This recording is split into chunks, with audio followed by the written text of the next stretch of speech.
बिस्मिल्लाहिर्रहमानिर्रहीम। अस्सलाम वालेकुम। बायोलॉजी क्लास 10 में आज हम करेंगे एमसीक्यूज़। मैं आज आपको पूरी बायोलॉजी की बुक के एमसीक्यूज़ कराऊंगी तमाम चैप्टर्स के। तो मैं जल्दी जल्दी करवाऊंगी ताकि आप कम टाइम में तमाम एमसीक्यूज़ रिवाइज कर सकें। तो हम स्टार्ट करते हैं चैप्टर नंबर 1 गैसियस एक्सचेंज से। एमसीक्यूज़ नंबर 1 है the biological function which perform gaseous exchange. Biological function जो जिसमें गैसियस एक्सचेंज होता है वो कौन सा है? ऑप्शन ए है photosynthesis, option B respiration, option C both A and B, option D है ग्रोथ। देखिए ग्रोथ में तो गैसेस एक्सचेंज नहीं होता, रेस्पिरेशन में और फोटोसिंथेसिस में गैसेस एक्सचेंज होता है। तो हम आंसर लगाएंगे option C both A and B. MCQs number 2 है plants do exchange of gases through. Plant जो हैं गैसेस का एक्सचेंज करते हैं। ऑप्शन ए है रूट्स, ऑप्शन बी है stomata, option C stem, option D all of these. तो plants जो हैं रूट्स, स्टोमेटा, स्टेम, इन तीनों के जरिए ही गैसेस एक्सचेंज करते हैं। तो इसका आंसर आएगा option D all of these. MCQs number 3 है each stoma is form by. Stoma जो है स्टोमेटा का सिंगुलर होता है, यानी अगर हम एक स्टोमेटा की बात करते हैं तो उसको हम कहते हैं स्टोमा। तो कहते हैं हर स्टोमा जो है वो बनता है किस चीज़ से बनता है? इसके अंदर आंसर आएगा ऑप्शन बी 2 गार्ड सेल। हर स्टोमा जो है वो बनता है 2 गार्ड सेल से। एमसीक्यूज नंबर 4 है respiratory surface possesses following property. जो रेस्पिरेटरी सरफेसेस होती हैं उनकी क्या प्रॉपर्टीज़ होती हैं?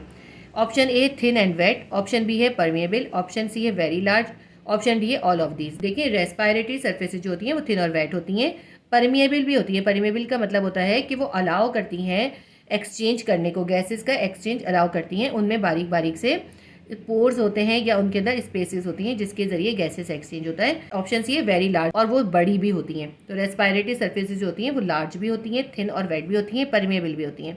एमसीक्यूज नंबर 4 का आंसर लगाएंगे option D all of these. MCQs number 5 है इंस्पायरेशन इन्वॉल्व। इंस्पायरेशन में क्या होता है? ऑप्शन ए है contraction of intercostal muscles. Intercostal muscles जो होते हैं वो कॉन्ट्रैक्ट हो जाते हैं। ऑप्शन बी है contraction of diaphragm, diaphragm contract हो जाता है।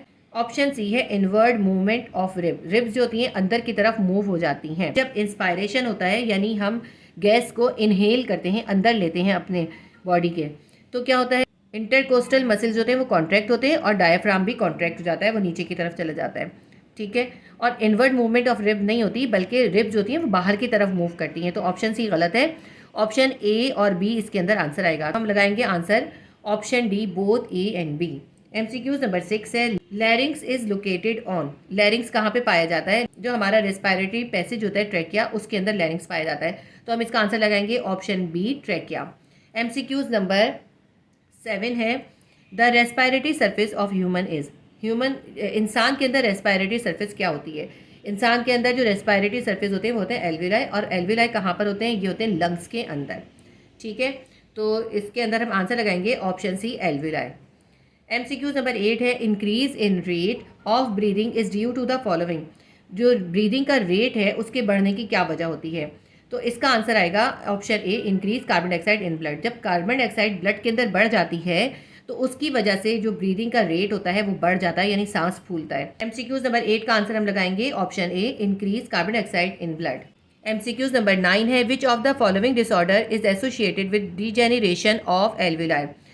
कौन सा डिसऑर्डर है जो एल्विलाई की डीजेनरेशन की वजह से होता है? एल्विलाई की डीजेनरेशन का मतलब है एल्विलाई जो ख़राब हो जाते हैं या डीजेनरेट हो जाते हैं उनकी वजह से कौन सा डिसऑर्डर होता है?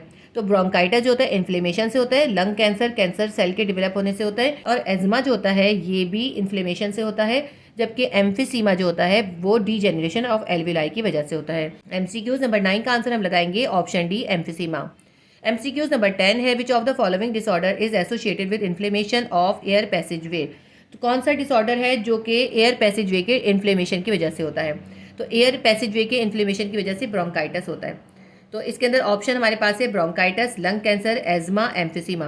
तो अभी हमने पढ़ लिया है एम्फिसीमा जो है वो तो एल्विलाई के डीजेनरेशन से होता है, लंग कैंसर कैंसर सेल से होता है, एज्मा जो है वो लंग्स के एयरवेज के अंदर इन्फ्लेमेशन से होता है, जबकि ब्रोंकाइटिस जो होता है एयर पैसेज वेज में इन्फ्लेमेशन की वजह से होता है। एमसीक्यूज नंबर 10 का आंसर हम लगाएंगे ऑप्शन ए ब्रोंकाइटिस। हमारे चैप्टर नंबर 1 के एमसीक्यूज यहाँ पे कंप्लीट हो गए। Biology class 10 chapter number 2 homeostasis के एमसीक्यूज स्टार्ट करते हैं। एमसीक्यूज नंबर 1 है the internal condition of an organism is referred as. किसी ऑर्गेनिज्म की इंटरनल कंडीशन को किससे रेफर करते हैं? क्या किसी ऑर्गेनिज्म की इंटरनल कंडीशन क्या कहलाती है? Option A homeostasis, option B internal environment, option C internal metabolism, option D feedback mechanism.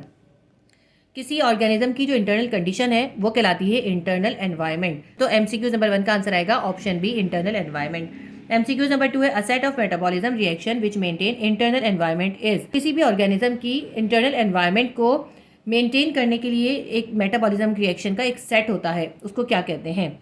Option A है positive feedback, option D negative feedback, option C osmoregulation, option D है homeostasis. Metabolism reaction का वो set जो internal environment को maintain करता है वो कहलाता है होम्योस्टेटिस। एमसीक्यूज नंबर 2 का आंसर आएगा option D homeostasis. MCQs number 3 है removal of extra liquid water is. Extra liquid water का रिमूवल क्या कहलाता है? ऑप्शन ए है एक्सुडेशन, ऑप्शन बी है गटेशन, ऑप्शन सी है रेस्पायरेशन, ऑप्शन डी है ट्रांसपायरेशन। एक्स्ट्रा लिक्विड वाटर का जो रिमूवल है वो कहलाता है गटेशन। तो एमसीक्यूज नंबर 3 का आंसर आएगा option D guttation. MCQs number 4 है plant grows near coastal areas are called.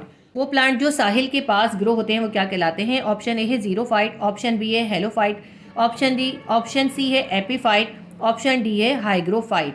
तो वो प्लांट जो कोस्टल एरिया के करीब उगते हैं वो कहलाते हैं हेलोफाइट। एमसीक्यूज नंबर 4 का आंसर आएगा option B halophyte. MCQs number 5 है organ of human body which is considered on the largest organ. Human body का वो कौन सा ऑर्गन है जो सबसे लार्जेस्ट ऑर्गन कंसिडर किया जाता है? ऑप्शन ए है skin, option B digestive tract, option C liver, option D है ब्रेन। ह्यूमन बॉडी का जो सबसे बड़ा या लार्जेस्ट ऑर्गन होता है वो होता है स्किन, क्योंकि स्किन जो होती है हमारे तमाम ऑर्गन्स को कवर करी हुई होती है। इसलिए एमसीक्यूज नंबर 5 का आंसर आएगा option A skin. MCQs number 6 है the maintenance of body temperature within suitable limit is called. Body temperature को सूटेबल लिमिट में मेंटेन करने को क्या कहते हैं? Option A homeotherm, option B thermoregulation, option C osmoregulation, option D heterotherm. Body temperature को suitable limit में maintain करने को कहते हैं थर्मो रेगुलेशन। एमसीक्यूज नंबर 6 का आंसर आएगा option B thermoregulation. MCQs number 7 है the kidney is enclose in a membrane called. Kidney जो है एक मेम्ब्रेन के अंदर इनक्लोज या बंद होता है, उस मेम्ब्रेन का नाम बताना है। ऑप्शन ए है पेरिकार्डियम, ऑप्शन बी है peritoneum, option C pleural membrane, option D plumule.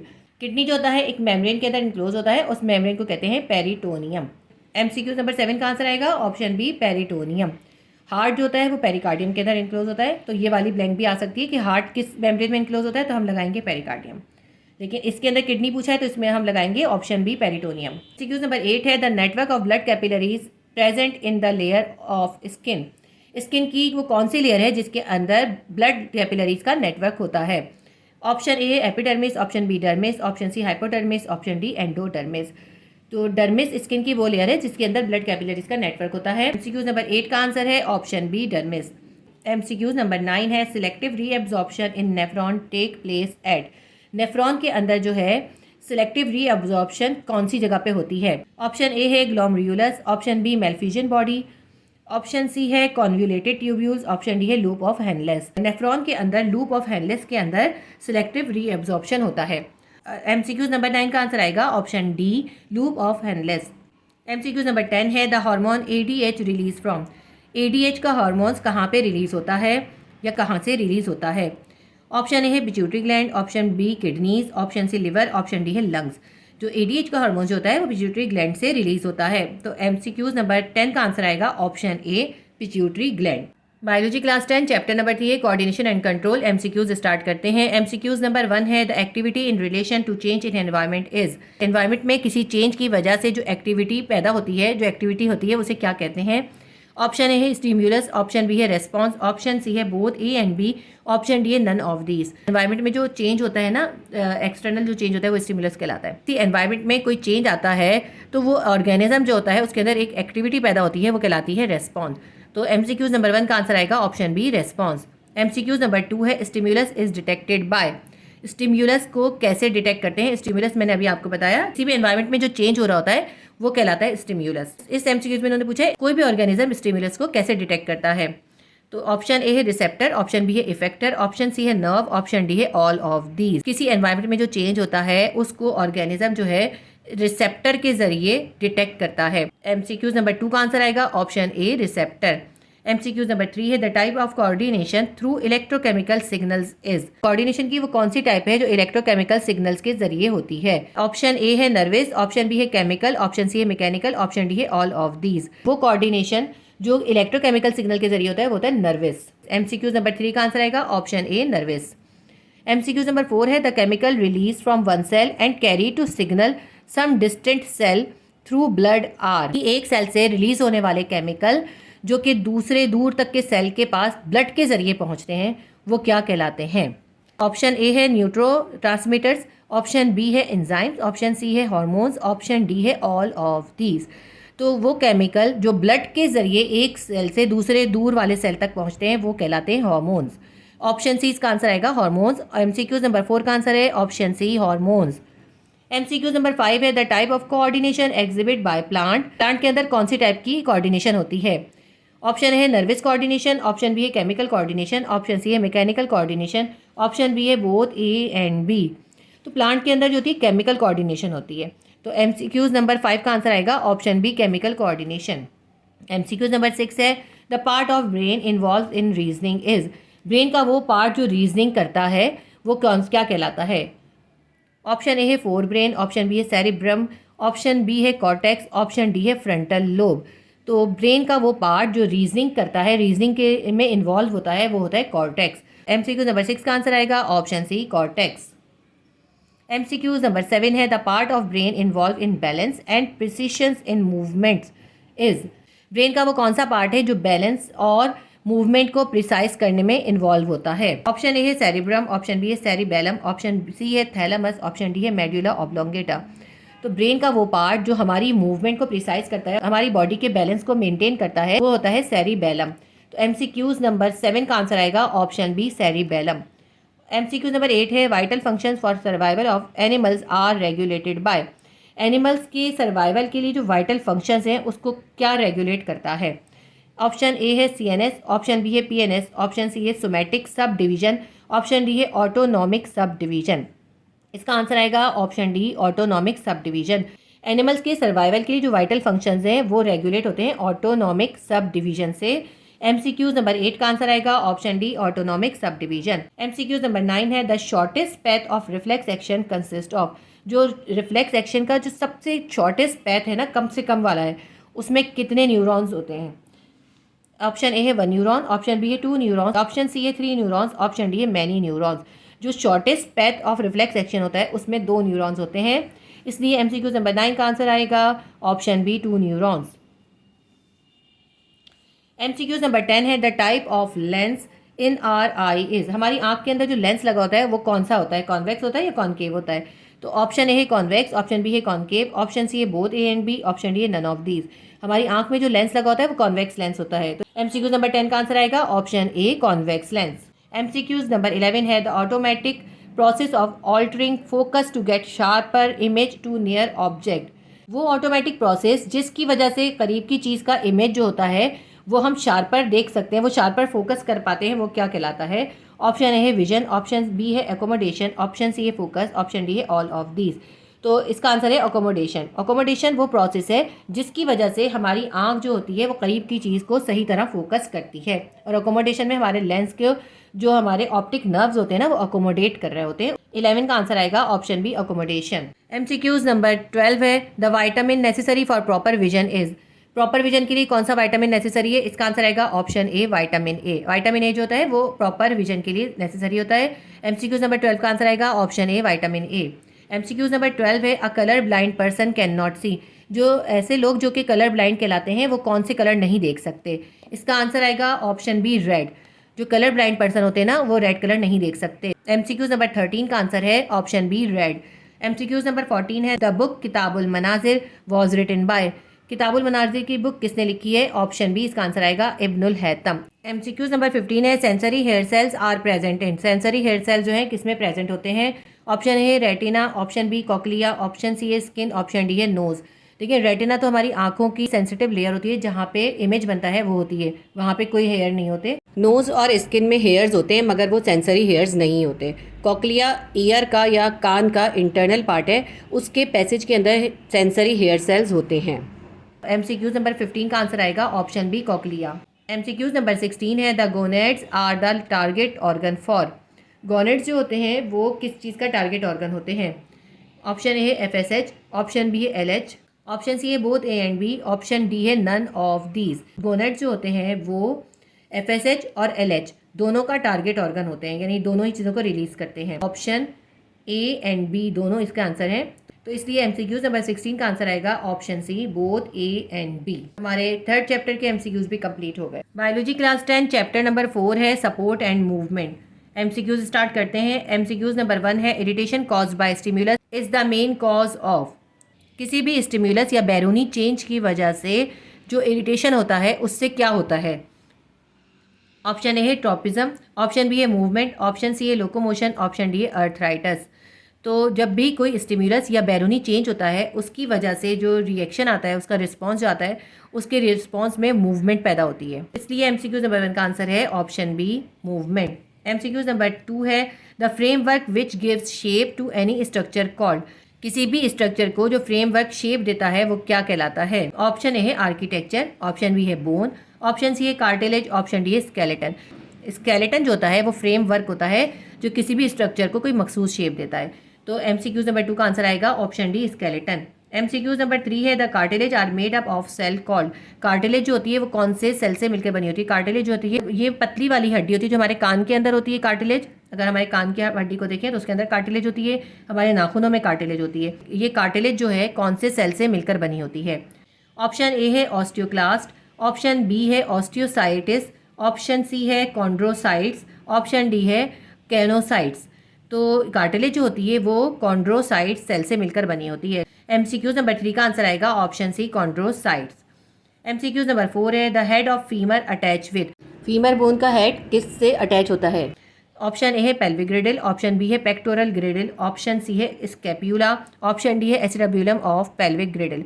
Pelvic girdle के अंदर ही एक पार्ट होता है उसको कहते हैं एसिटाब्यूलम। एसिटाब्यूलम जो होता है वो फीमर हड्डी के, फीमर बोन के हेड से ज्वाइन होता है। तो देखिए अब इसमें इन्होंने हमें ऑप्शन ए में पेल्विक ग्रिडल भी दिया है और ऑप्शन डी के अंदर एसिटाब्यूलम ऑफ पेल्विक ग्रिडल दिया है। तो पेल्विक ग्रिडल से तो फीमर बोन का हेड अटैच होता है, लेकिन जिस पार्ट से अटैच होता है वो होता है एसिटाब्यूलम। तो इसमें जो बेस्ट ऑप्शन हम आंसर लगाएंगे वो ऑप्शन डी आंसर लगाएंगे। MCQs नंबर 4 का आंसर लगाएंगे option D acetabulum of pelvic girdle. Pelvic girdle के एसिटाब्यूलम से फीमर बोन का हेड अटैच होता है। MCQs नंबर 5 है the large muscles of arm is. बाजू या आर्म के बड़े मसल्स जो होते हैं वो क्या कहलाते हैं? ऑप्शन ए है bicep, option B tricep, option C tetracep, option D pentacep. तो आर्म्स के अंदर जो बड़े मसल्स होते हैं वो कहलाते हैं बाइसेप।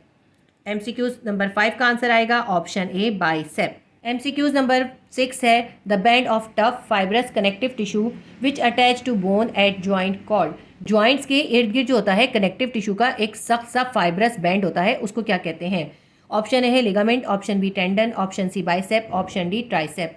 इसका आंसर आएगा ऑप्शन ए लिगामेंट। लिगामेंट जो होते हैं वो बहुत टफ फाइब्रस कनेक्टिव टिश्यू होते हैं जो बोन्स के ज्वाइंट्स के ऊपर अटैच होते हैं। MCQs नंबर 6 का आंसर आएगा option A ligaments. MCQs number 7 है softening and weakening of bone in children due to deficiency of vitamin D called.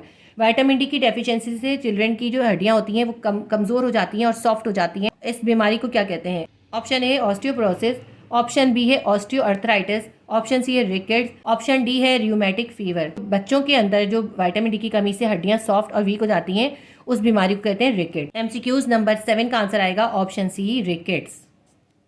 MCQs number 8 है the muscle which is responsible to straighten the limb is. यानी वो कौन सा muscle है जो इस limb को स्ट्रेट करने में यूज होता है? ऑप्शन ए है लिगामेंट, ऑप्शन बी है स्केलेटन मसल, ऑप्शन सी है फ्लेक्सर, ऑप्शन डी है एक्सटेंसर।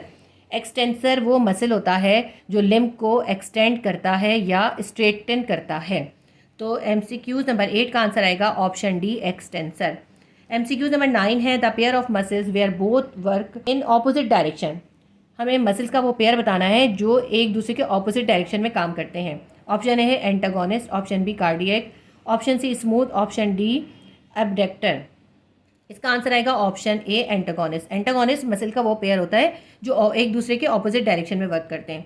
तो MCQs नंबर 9 का आंसर आएगा ऑप्शन ए एंटागोनिस्ट। हमारे 4th चैप्टर के MCQs भी कंप्लीट हो गए। बायोलॉजी क्लास 10 चैप्टर नंबर 5 है रिप्रोडक्शन। एमसीक्यूज स्टार्ट करते हैं। एमसीक्यूज नंबर 1 है, the process which is essential for continuing and surviving the species is. किसी स्पीशीज़ को सर्वाइव करने के लिए या उस स्पीशीज़ को कंटिन्यू रखने के लिए कौन सा प्रोसेस ज़रूरी है? ऑप्शन ए है डाइजेशन, ऑप्शन बी है रेस्पायरेशन, ऑप्शन सी है रिप्रोडक्शन, ऑप्शन डी है एक्सक्रीशन। तो किसी भी स्पीशीज़ को अगर सर्वाइव करना है तो उसके लिए रिप्रोड्यूस होना उसका ज़रूरी है। अगर किसी स्पीशीज़ की ऑफस्प्रिंग नहीं होगी, उसकी रिप्रोडक्शन नहीं होगी, तो उसकी जो स्पीशीज़ है वो ख़त्म हो जाएगी आगे जाके। एमसीक्यूज नंबर 1 का आंसर आएगा option C reproduction. MCQs number 2 है, the type of reproduction which is necessary for evolution. Reproduction की वो कौन सी टाइप है जो एवोल्यूशन के लिए ज़रूरी है?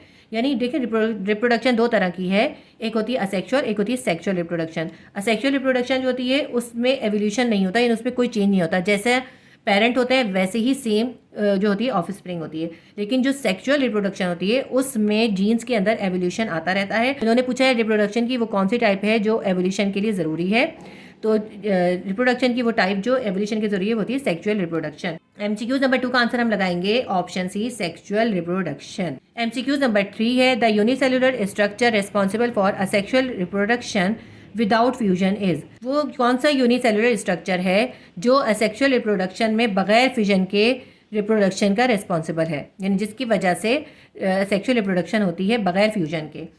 ऑप्शन ए है पोर्स, ऑप्शन बी है स्पोर्स, ऑप्शन सी है गैमेट्स, ऑप्शन डी है पोलन ग्रेन्स। देखिए गैमेट्स जो होते हैं ना वो तो सेक्सुअल रिप्रोडक्शन में होते हैं, असेक्सुअल रिप्रोडक्शन जो होती है वो स्पोर्स के जरिए होती है। तो एमसीक्यूज नंबर 3 का आंसर आएगा option B spores. MCQs number 4 है, the example of stem which runs horizontally on surface of the soil produce vegetatively. इस एमसीक्यूज में हमें ये बताना है कि वो कौन सा प्लांट है जिसके अंदर वेजिटेटिव रिप्रोडक्शन हो रही होती है और उसका जो स्टेम होता है वो ज़मीन की सरफेस के ऊपर हॉरिजॉन्टली रन करता है। इसका ऑप्शन हम देखते हैं। ऑप्शन ए है मिंट, ऑप्शन बी है जिंजर, ऑप्शन सी है अनियन, ऑप्शन बी है ब्रायोफाइलम।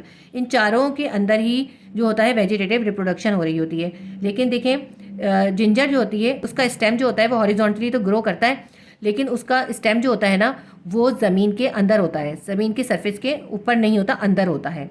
तो ऑप्शन बी जिंजर तो नहीं आएगा। अनियन जो होता है वो भी ज़मीन के अंदर होता है और ब्रायोफाइलम जो होता है वो पत्ते के अंदर होता है, लीव्स के अंदर होता है।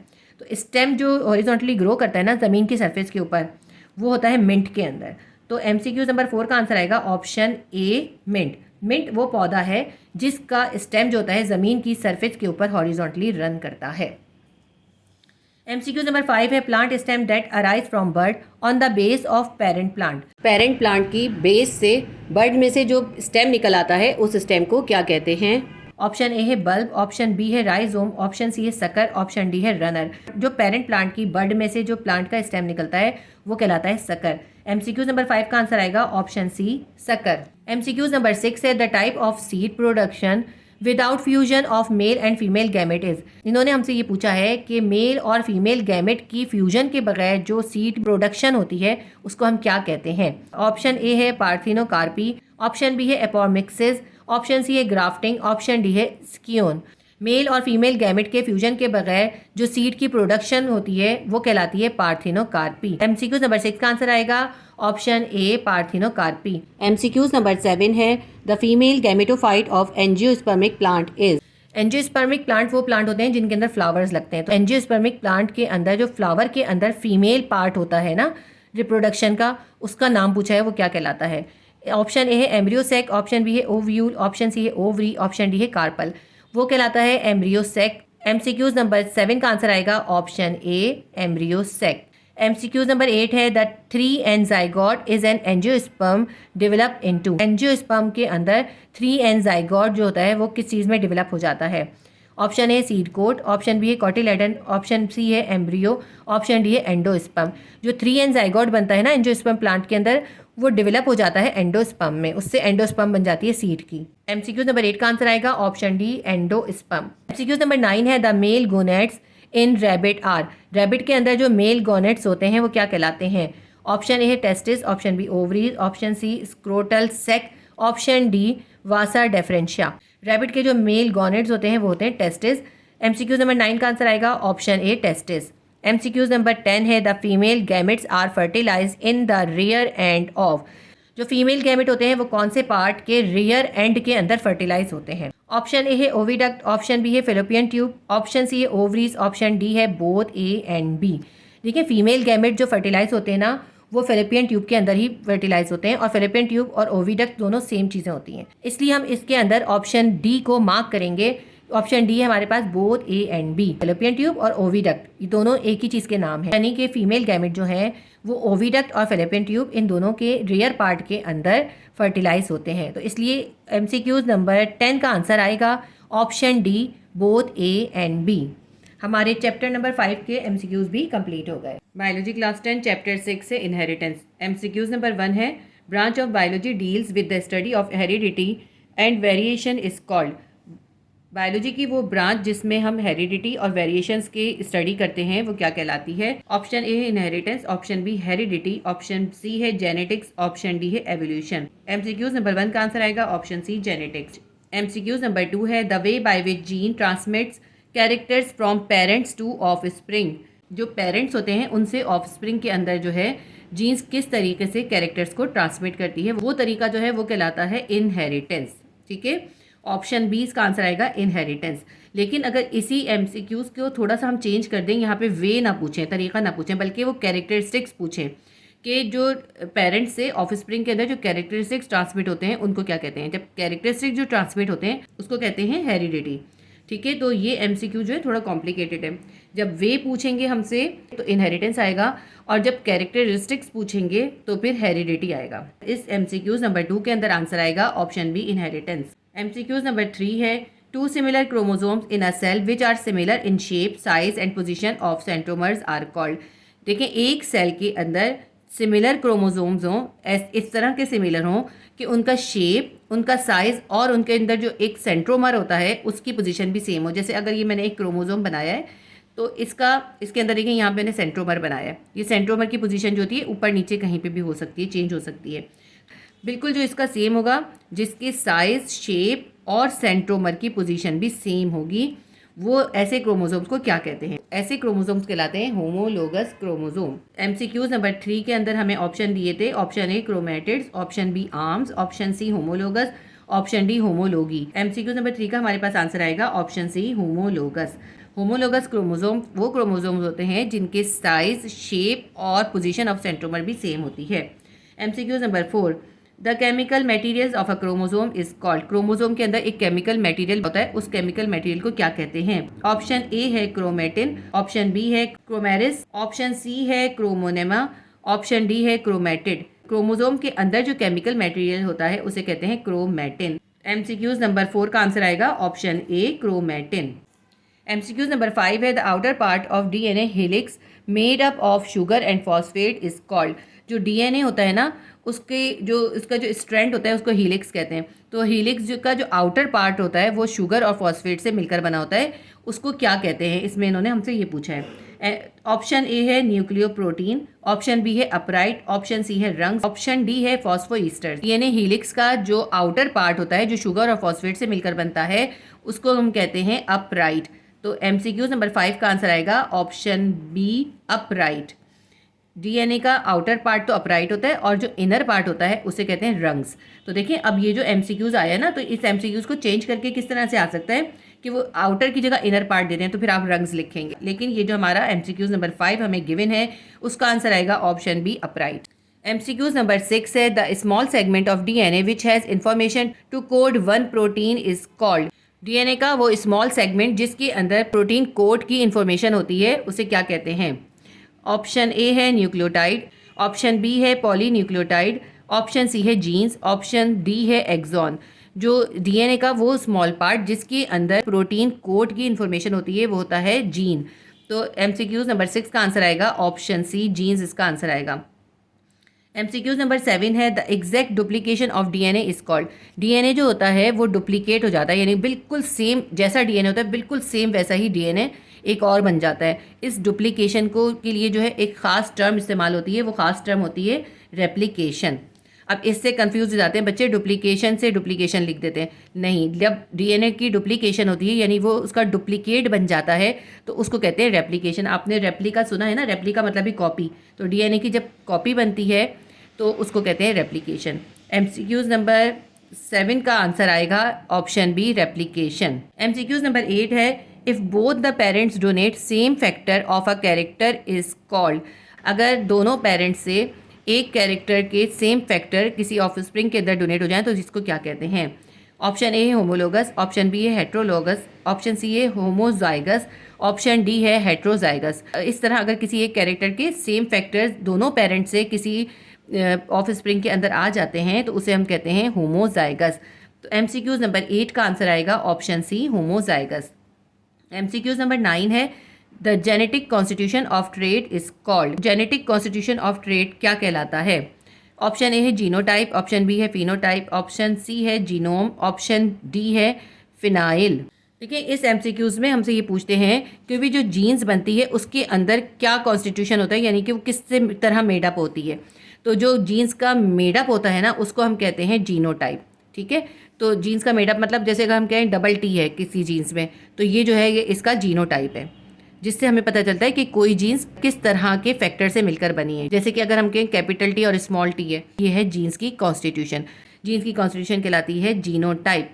तो MCQ नंबर 9 का आंसर आएगा ऑप्शन ए, जीनोटाइप। जीन्स की जो फिजिकल अपीयरेंस है उसको कहते हैं फिनोटाइप। तो अगर यहाँ पे जेनेटिक कॉन्स्टिट्यूशन की जगह पे आ जाए physical appearance of a gene is called, तो क्या आएगा आंसर? फिर आएगा फिनोटाइप। लेकिन इस MCQs में हमसे पूछा है जीन्स की जेनेटिक कॉन्स्टिट्यूशन, यानी वो किस चीज़ से मेडअप होती है, उसको हम क्या कहते हैं? तो उसे हम कहते हैं जीनोटाइप। तो MCQs नंबर 9 का आंसर आएगा ऑप्शन ए, जीनोटाइप। हमारे चैप्टर नंबर 6 के MCQs कंप्लीट हो गए। बायोलॉजी क्लास 10 चैप्टर नंबर 7 है man and his environment. MCQs number 1 है, the life sustaining envelope of earth is. जो हमारी अर्थ है ना उसके इर्द गिर्द एक एनवेलप है एयर का, एरिया कह लें, एक एनवेलप कह लें, जिसके अंदर एयर है। उस एरिया के अंदर ही, उस एनवेलप के अंदर ही जो है लाइफ जो है, जिंदगी जो है वो सस्टेन कर पाती है। अर्थ की एटमॉस्फेयर के बाहर का जितना भी एरिया है उसके अंदर लाइफ जो है वो सस्टेन नहीं कर सकती, क्योंकि उसके अंदर एयर नहीं होती। तो अर्थ का वो एरिया या वो एनवेलप जिसके अंदर लाइफ सस्टेन करती है उसे क्या कहते हैं? ऑप्शन ए है बायोमास, ऑप्शन बी है बायोमेस, ऑप्शन सी है बायोस्फीयर, ऑप्शन डी है एटमॉस्फेयर। तो अर्थ का वो एरिया जिसके अंदर लाइफ सस्टेन करती है वो कहलाता है बायोस्फीयर। तो MCQs नंबर 1 का आंसर हम लगाएंगे option C, biosphere. MCQs number 2 है, the group of organism belong to the same species live in a particular area called. किसी सेम स्पीशीज़ के, एक ही स्पीशीज़ के ऑर्गेनिज्म जो कि ग्रुप की शक्ल में किसी मखसूस एरिया के अंदर, पर्टिकुलर एरिया के अंदर रहते हों, उसे क्या कहते हैं? ऑप्शन ए है कम्युनिटी, ऑप्शन बी है स्पीशीज़, ऑप्शन सी है जीन, ऑप्शन डी है पॉपुलेशन। तो MCQs नंबर 2 का आंसर आएगा option D, population. MCQs number 3 है, an area where community interacts with non living environment is called. Living organism जहाँ भी रहता है उसके इर्द गिर्द एक नॉन लिविंग एनवायरनमेंट तो होता है ना, जैसे हवा होती है, पानी होता है, ज़मीन होती है या दरख्त होते हैं। तो उसका, उस लिविंग ऑर्गेनिज्म का उस नॉन लिविंग एनवायरनमेंट के साथ जो इंटरेक्ट होता है, ताल्लुक होता है, उसे क्या कहते हैं? ऑप्शन ए है कम्युनिटी, ऑप्शन बी है इकोलॉजी, ऑप्शन सी है इकोसिस्टम, ऑप्शन डी है बायोम। तो उसको कहते हैं इकोसिस्टम। MCQ नंबर 3 का आंसर आएगा option C, ecosystem. MCQ number 4 है, any biological region recognized by its climate और वेजिटेशन इज कॉल्ड। किसी बायोलॉजिकल रीजन को उसके मखसूस क्लाइमेट या उसकी मखसूस वेजिटेशन की वजह से जो हम रिकॉग्नाइज करते हैं उसको हम क्या कहते हैं?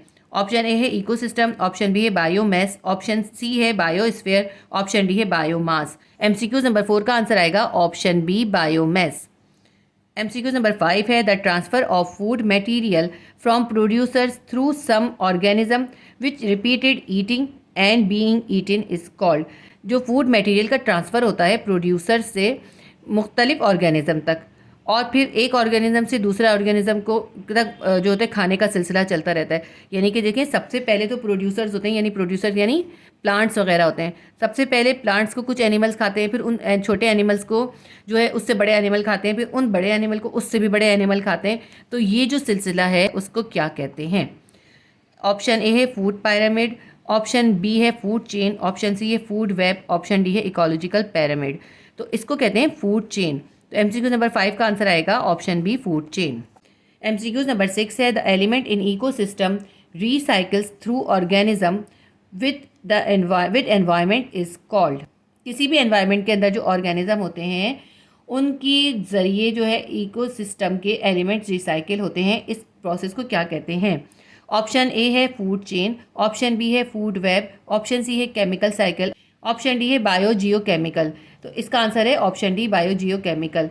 MCQs नंबर 7 है, process where nitrogenous compound of living organism convert into nitrate is called.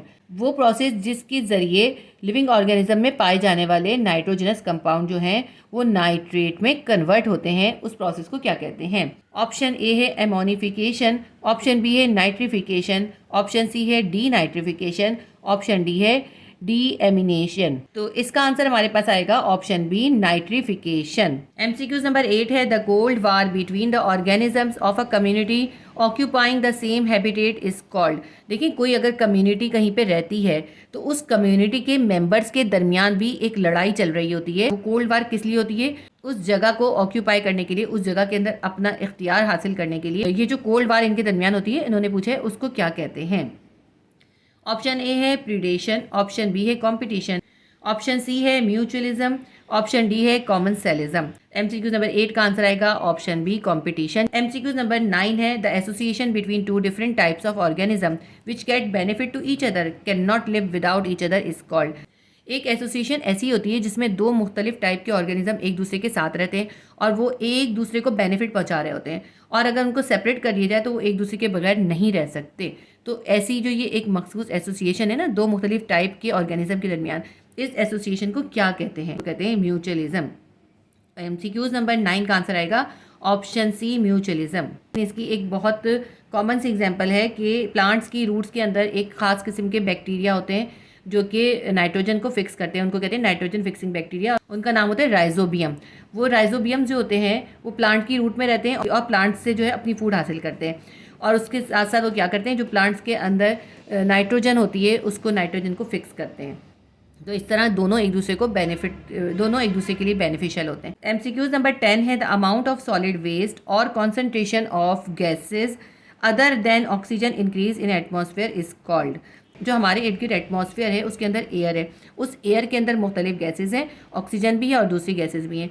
लेकिन अगर उस एयर के अंदर या उस एटमॉस्फेयर के अंदर तो जो गैसेज हैं उनका कॉन्सेंट्रेशन जो है ऑक्सीजन गैस के मुकाबले में ज़्यादा हो जाए, या फिर उस एटमॉस्फेयर के अंदर सॉलिड वेस्ट भी शामिल हो जाए, सॉलिड वेस्ट जैसे कि कोई कार्बन के ज़र्रात होते हैं जो हवा में शामिल हो जाते हैं, वो शामिल हो जाएं, तो उसको क्या कहते हैं? ऑप्शन ए है एयर पॉल्यूशन, ऑप्शन बी है ओजोन डिप्लीशन, ऑप्शन सी है एसिड रेन, ऑप्शन डी है green house effect. MCQs number 10 का आंसर आएगा ऑप्शन ए, एयर पॉल्यूशन। हमारे चैप्टर नंबर 7 के MCQs भी कंप्लीट हो गए। चैप्टर नंबर है 8, बायोटेक्नोलॉजी। MCQs नंबर 1 करेंगे, the artificial manipulation, medication and recombination of DNA। तो ये कहते हैं कि जो आर्टिफिशियल तरीके से मैनिपुलेट किया जाता है या मेडिकेशन बनाई जाती हैं या DNA का रिकॉम्बिनेशन किया जाता है, नए कॉम्बिनेशंस बनाए जाते हैं, उसे क्या कहते हैं? ऑप्शन ए है जेनेटिक इंजीनियरिंग, ऑप्शन बी है बायोटेक्नोलॉजी, ऑप्शन सी है मॉलिक्यूलर बायोलॉजी, ऑप्शन डी है जेनेटिक। मुख्तलिफ जीन्स को मिलाकर आर्टिफिशियल तरीके से जो DNA के कॉम्बिनेशन बनाए जाते हैं या मेडिकेशंस बनाई जाती हैं उसे कहते हैं जेनेटिक इंजीनियरिंग। तो MCQs नंबर 1 का आंसर आएगा ऑप्शन ए, जेनेटिक इंजीनियरिंग। MCQs नंबर 2 है, द अर्लियर बायोटेक्नोलॉजिस्ट वर। जो शुरू में अर्लियर दौर के अंदर, पुराने दौर के अंदर बायोटेक्नोलॉजिस्ट थे वो कौन थे ज़्यादातर? ऑप्शन ए है बायोलॉजिस्ट थे, ऑप्शन बी है एग्रीकल्चरिस्ट थे, ऑप्शन सी है जेनेटिस्ट थे, ऑप्शन डी है फार्मर्स। तो जो पुराने दौर के अंदर जो सबसे पहले इब्तदाई दौर के अंदर बायोटेक्नोलॉजिस्ट थे वो फार्मर्स थे। MCQs नंबर 2 का आंसर आएगा option D, farmers. MCQs number 3 है, the complete graph of human genome was studied by. Human genome को या जीन्स को स्टडी करने के लिए जो कंप्लीट ग्राफ बना था उसे क्या कहते हैं? ऑप्शन ए है PCR, ऑप्शन बी है HGP, ऑप्शन सी है मेडिसन, ऑप्शन डी है सोमा क्लोनल। 1990 में ह्यूमन जीनोम प्रोजेक्ट HGP नाम का एक प्रोजेक्ट जो है वो लॉन्च किया गया था, और इस प्रोजेक्ट के अंदर जो है इंसान के अंदर पाई जाने वाली तमाम जीन्स का जो है मैप जो है वो बनाया गया था स्टडी करने के लिए। तो इसका इन्होंने हमसे क्वेश्चन पूछा था कि वो प्रोजेक्ट का नाम क्या था, वो प्रोजेक्ट का आंसर था वो था HGP। MCQ नंबर 3 का आंसर लगाएंगे option B, HGP। MCQ number 4 है, alcohol and antibiotics on large scale production by organism is an area of. किसी ऑर्गेनिज्म के जरिए अल्कोहल और एंटीबायोटिक्स की बड़े पैमाने पर प्रोडक्शन को क्या कहते हैं? ऑप्शन ए है एनवायरमेंटल बायोटेक्नोलॉजी, ऑप्शन बी है फर्मेंटेशन, ऑप्शन सी है biotechnology in industry, option D है मेडिकल बायोटेक्नोलॉजी। तो इसका आंसर आएगा option C biotechnology in industry. MCQ number 5 है most of living things use oxygen to produce. ज़्यादातर living organism जो हैं वो ऑक्सीजन को यूज़ करके ग्लूकोज की मदद से एटीपी बनाती हैं, और एटीपी क्या होता है? एनर्जी होता है। ठीक है, तो इसके अंदर हमसे यही पूछा था ना कि ऑक्सीजन को किस चीज़ के लिए यूज़ करते हैं, क्या प्रोड्यूस करने के लिए यूज़ करते हैं। तो लिविंग थिंग्स ग्लूकोज से एनर्जी बनाने के लिए या एटीपी प्रोड्यूस करने के लिए ऑक्सीजन यूज़ करते हैं।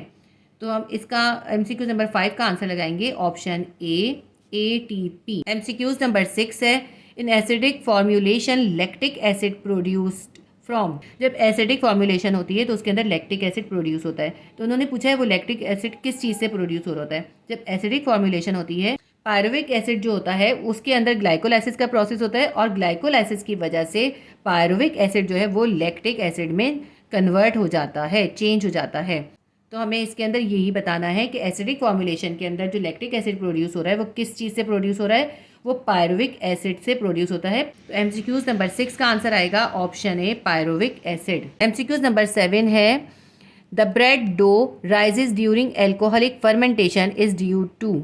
जब हम डो बनाते हैं किसी भी ब्रेड का, पिज़्ज़ा का डो बनाएं या हम ब्रेड का डो बनाएं, तो उसके अंदर अल्कोहलिक फर्मेंटेशन की वजह से जो होता है वो राइज अप हो जाता है। तो कार्बन डाइऑक्साइड जब बाहर निकलती है ना, उस कार्बन डाइऑक्साइड की बाहर निकलने की वजह से डो जो होता है वो राइज अप हो जाता है। तो इसके अंदर आंसर आएगा option B carbon dioxide. Carbon dioxide जो होता है उसकी वजह से डो राइज अप होता है, एक्सपेंड होता है, और ये कब होता है? जब एल्कोहलिक फर्मेंटेशन का प्रोसेस हो रहा होता है। तो एमसीक्यूज नंबर 8 का आंसर हम लगाएंगे option B carbon dioxide CO2। MCQs number 8 है the container use to grow bacteria on large scale are called. बड़े पैमाने पर बैक्टीरिया को ग्रो करने के लिए खास कंटेनर यूज़ होते हैं, उन्हें क्या कहते हैं?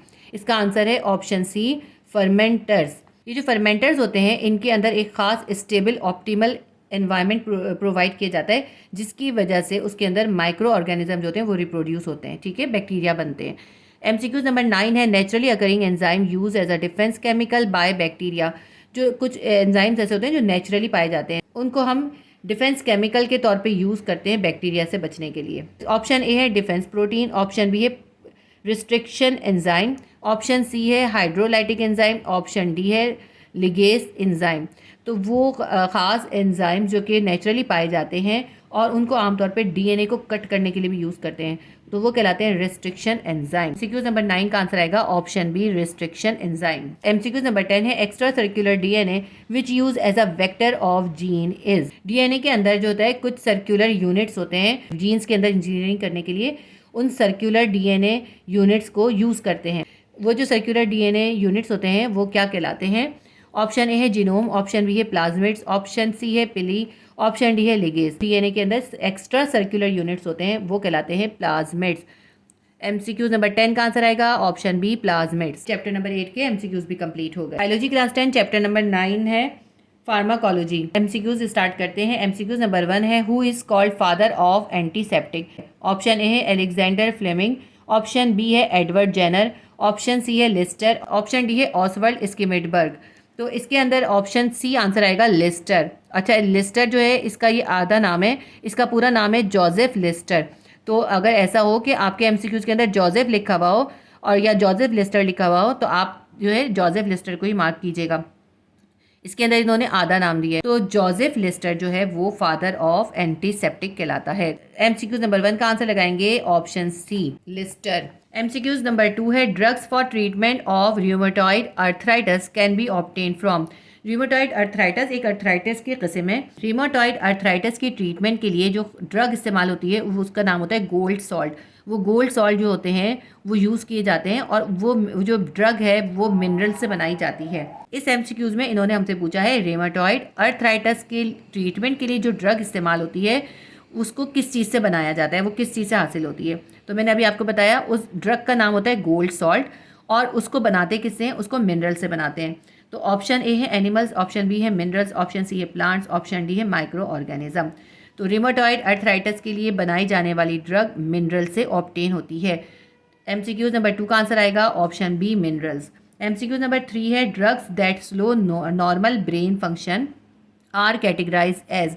वो ड्रग्स जो नॉर्मल ब्रेन फंक्शन को स्लो कर दें उनको कौन सी कैटेगरी में रखते हैं या वो क्या कहलाती हैं? ऑप्शन ए है नारकोटिक, ऑप्शन बी है हेलुसिनेजन, ऑप्शन सी है मैरिजुआना, ऑप्शन डी है सेडेटिव्स। तो वो ड्रग्स जिनकी वजह से दिमाग का फंक्शन जो है स्लो जाता है वो कहलाती हैं सेडेटिव्स। वो ड्रग्स जिनकी वजह से ब्रेन का फंक्शन स्लो हो जाता है वो कैटेगराइज होती हैं सेडेटिव्स के अंदर। MCQ नंबर 3 का आंसर आएगा option D sedatives. MCQ number 4 है vaccination can be administrated. Vaccination कब दिए जानी चाहिए? ऑप्शन ए है आफ्टर इन्फेक्शन, इन्फेक्शन के बाद, option B before infection, option C during infection, option D all are correct. तो इसके अंदर हमारे पास आंसर आएगा ऑल आर करेक्ट, क्योंकि जो वैक्सीनेशन होती हैं मुख्तलिफ़ किस्म की वैक्सीनेशन होती हैं। कुछ जो होती हैं इन्फेक्शन होने के बाद भी दी जाती हैं, कुछ इन्फेक्शन से पहले दी जाती हैं। तो इसके अंदर हमारे पास आंसर आएगा option D all are correct. MCQ number 5 है the substance which inhibit the growth of bacteria can be considered. वो चीज़ जिसकी वजह से बैक्टीरिया की ग्रोथ इनहिबिट हो जाती है, इनहिबिट मतलब स्टॉप हो जाती है, उसे क्या कहते हैं? ऑप्शन ए है वैक्सीन, ऑप्शन बी है बैक्टीरिसाइडल, ऑप्शन सी है बैक्टीरियोस्टैटिक्स, ऑप्शन डी है एंटीबायोटिक्स। वो सब्सटेंस जिसकी वजह से बैक्टीरिया की ग्रोथ जो होती है वो रुक जाती है, वो बढ़ते नहीं हैं आगे, जितने होते उतने ही रहते हैं, वो कहलाती है बैक्टीरियोस्टैटिक्स। तो MCQ नंबर 5 का आंसर आएगा ऑप्शन सी बैक्टीरियोस्टैटिक।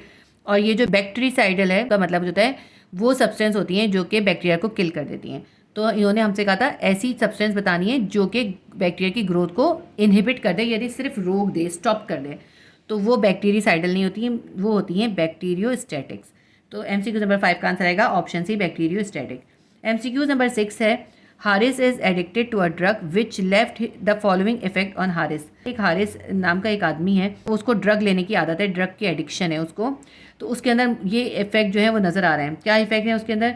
उसका ब्लर विजन हो रहा है, यानी उसको सही से दिखाई नहीं देता, मेकिंग अनसीन फेसेस इन इमेजिनेशन, और उसके अंदर जो है ख्याली तस्वीरें उसको दिखाई देती हैं, खाली शक्लें बनती हुई नज़र आती हैं उसको, ख्याली शक्लें दिखाई देती हैं उसको। और तीसरा जो उसका अंदर इफेक्ट है वो है यूफोरिया।